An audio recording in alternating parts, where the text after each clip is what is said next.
Hello students, let us start our new session with the example based on the previous session topic.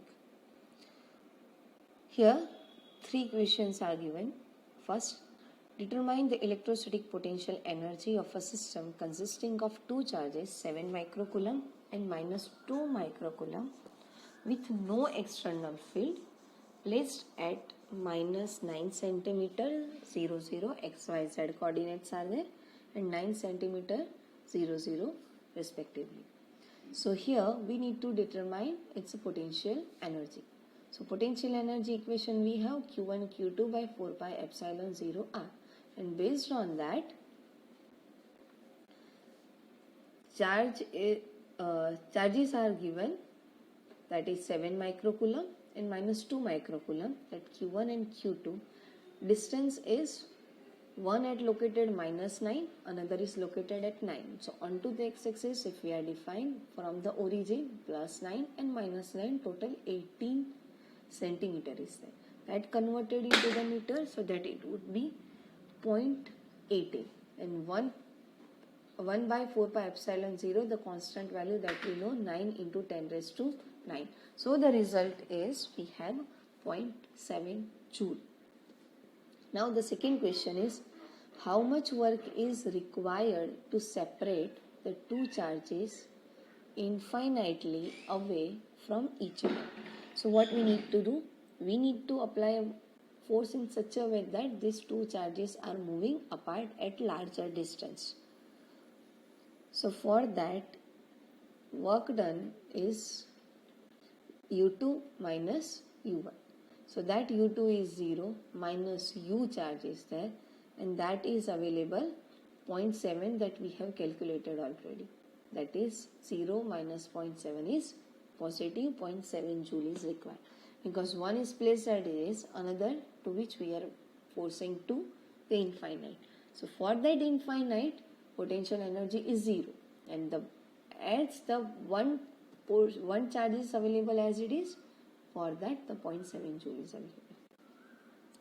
Third question is that suppose that the same system of charges is now placed in an external field E equals to A 1 by R square, right, and A is available 9 into 10 raised to 5 centimeter square.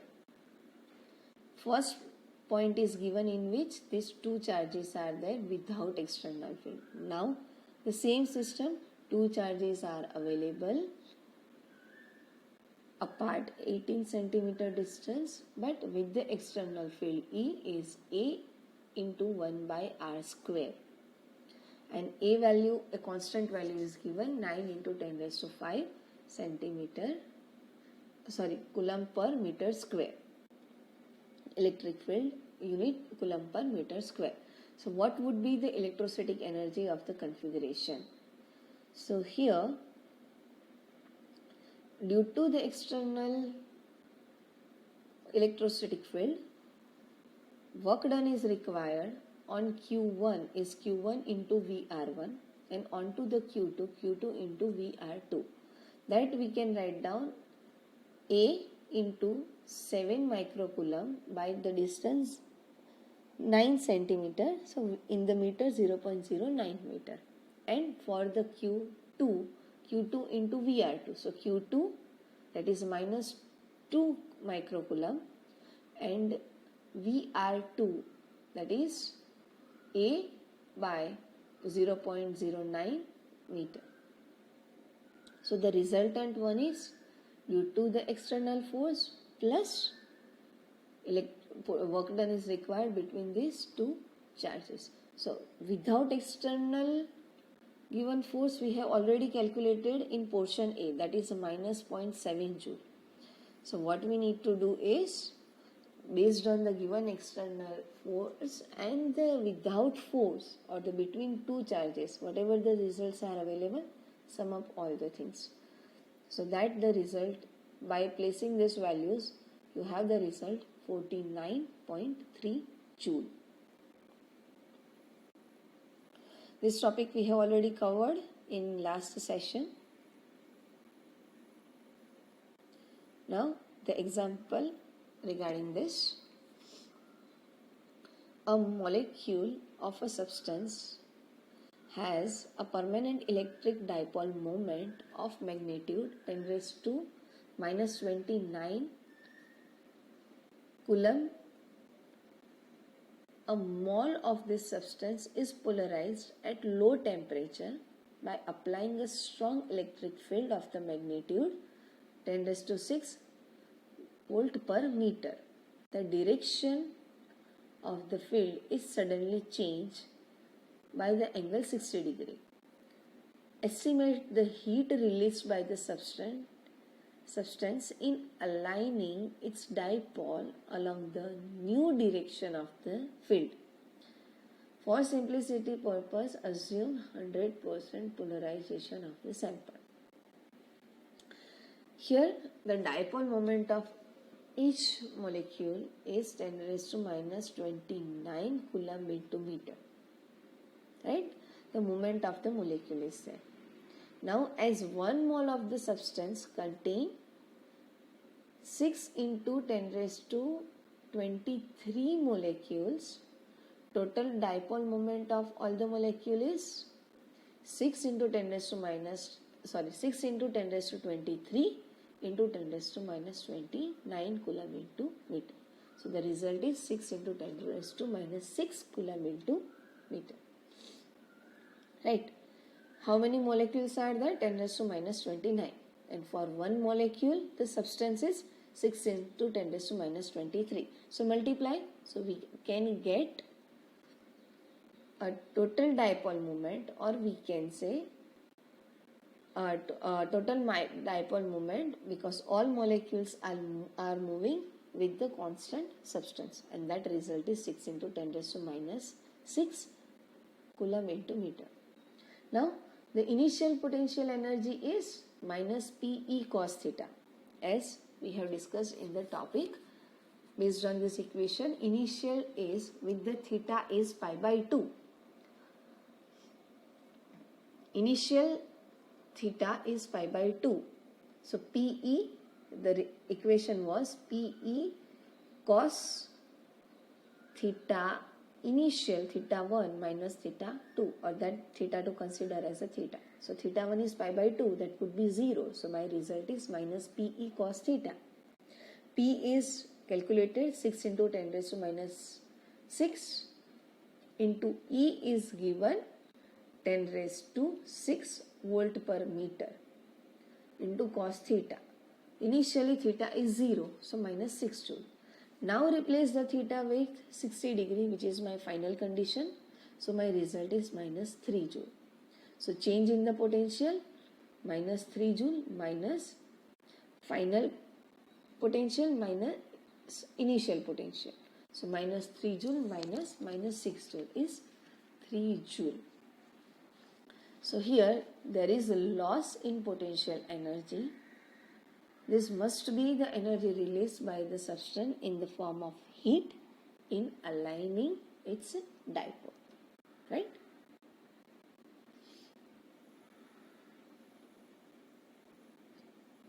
Now, the next topic is electrostatics of conductors. Here, to discuss electrostatics of the conductors, 6 points we are going to study in detail. First, inside a conductor, electrostatic field is 0. Basically, when no external force is given, all the charge carriers are present inside the conductor. Between them, electric field is 0. They are moving randomly in that conductor. Conductor having large amount of free charge carriers, free electrons, but they are moving randomly till we are not providing external field. So we can say that inside that conductor, electrostatic field is 0. When we are applying external field, at that time, free charge carriers experience a force and they drift, they move in specified direction based on that external given voltage, till the point inside that electrostatic field is 0.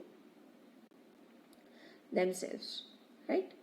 Second point, at the surface of a charged conductor, electrostatic field must be normal to the surface at every point.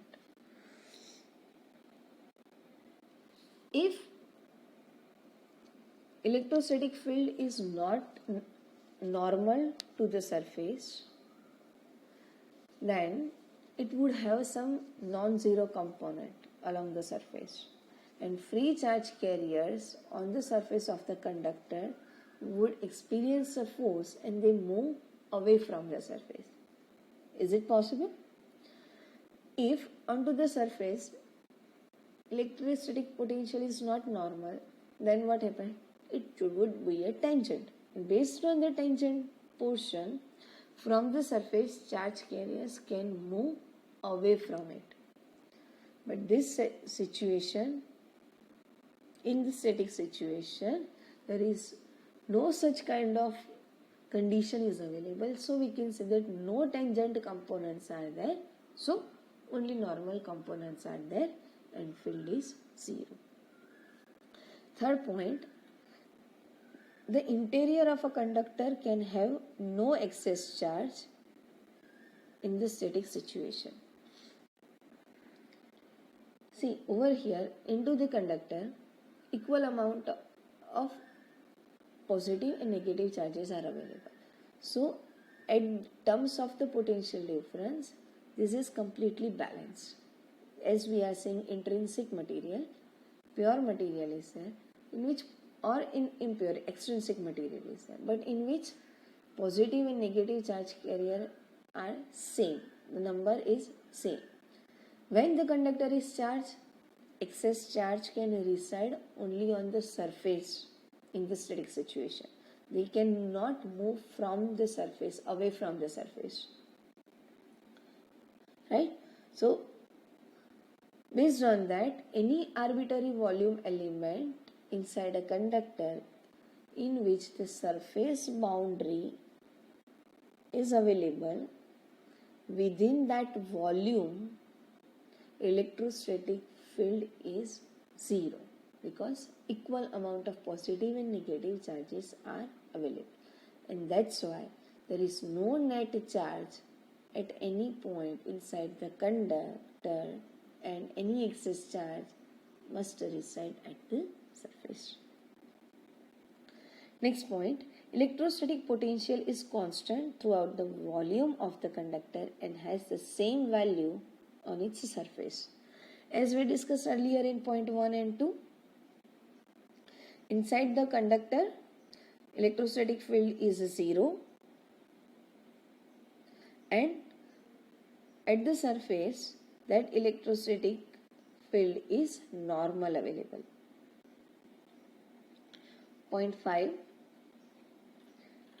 electric field at the surface of a charged conductor is E equal to sigma by epsilon 0, and sigma is surface charge density. Basically, it is a conductivity, and n is the unit vector of the normal is defined. So what will happen?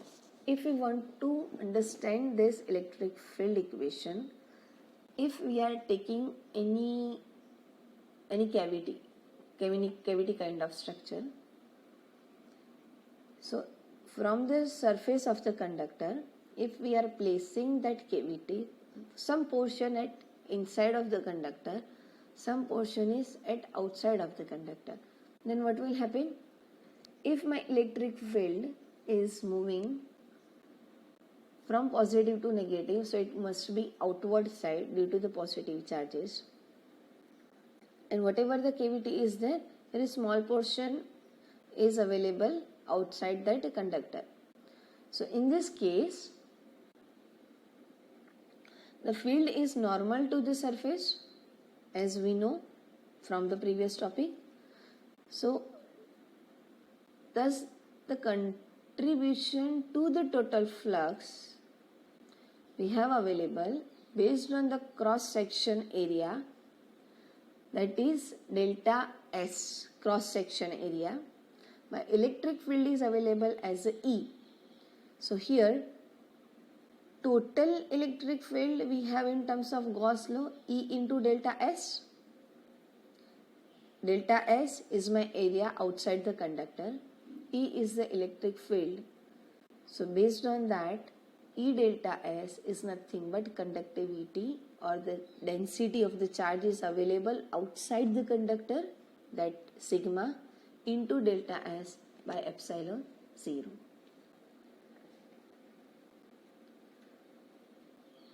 And that delta S we consider inside of this delta, that is by region is defined, so that sigma into del S, that is we consider as total number of charges, charge density is sigma. For positive sigma, electric field is normal to the surface. For the negative sigma, electric field is normal to the surface inward. And for the delta greater than 0, that normal to the surface outward. As we know, if positive charges are there, outward side my electric field direction is there, and for the negative charges, electric field direction is inward. 6th point, electrostatic shielding. Electrostatic shielding is defined based on that shielded area. Matlab we have the covered cavity area is there. Inside or the center, inside of that cavity, my electric field or electrostatic potential, electric field is 0. So work done is 0. At the surface, my normal components are there.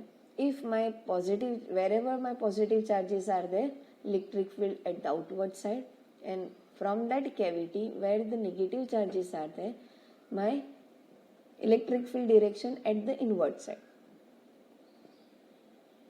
So basically, if we see, the field inside the cavity is always 0, and that is known as a electrostatic shielding.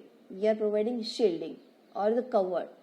That cover is defined that inside that cover, inside that region, my electrostatic field is 0, and outer side of that cover or the shield, wherever the charges are there, its electric field is defined as a normal to the surface, either outward side if charges are positive and inward side if charges are negative.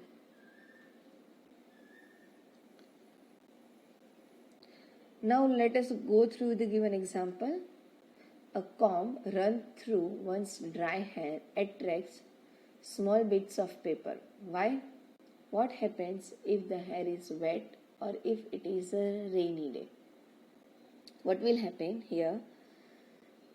If comb run through a dry hair, it gets a charge by the friction. And as it charged by the friction, molecules in the paper gets polarized and attracted towards the charged comb. And based on that, due to the attraction force, this paper is attracted towards the comb. And if hair is wet due to the water condition or the rainy season, no friction is available. No friction is there, so no charging of the comb is there, so no attraction force is there. Second question.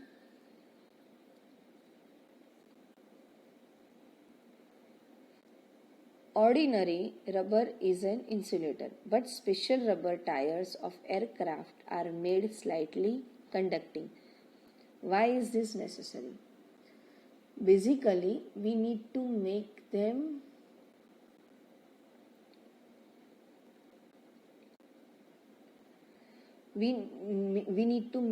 slightly conducting because we need to make them unable to conduct charges due to the friction onto the ground. So as too much of the static electricity accumulated may result in a spark and result in a fire. Third, vehicles are carrying inflammable materials, usually have metallic ropes touching the ground during the motion. The same reason as the earlier one. As aircraft tires, we need to provide some conductivity. Likewise, vehicles tire materials are also we need to provide metal ropes due to that electricity, due to that conductivity. Fourth, a bird perches on a bare high power line and nothing happens to the bird. A man standing on the ground touches the same line and gets a fatal shock. Because current only passes when there is a difference in potential. Potential difference is available, only then current can flow through it, otherwise not. So if bird purchases on a bare high power line, nothing happened to the bird. But while a man is standing over there, very high potential difference is generated, and based on that, current pass through the body of a man, and fatal shock is arrived. Now the next topic is dielectrics and polarization. From this we are covering from the next session. Here we are going to end up at this session. I hope you understood. Thank you.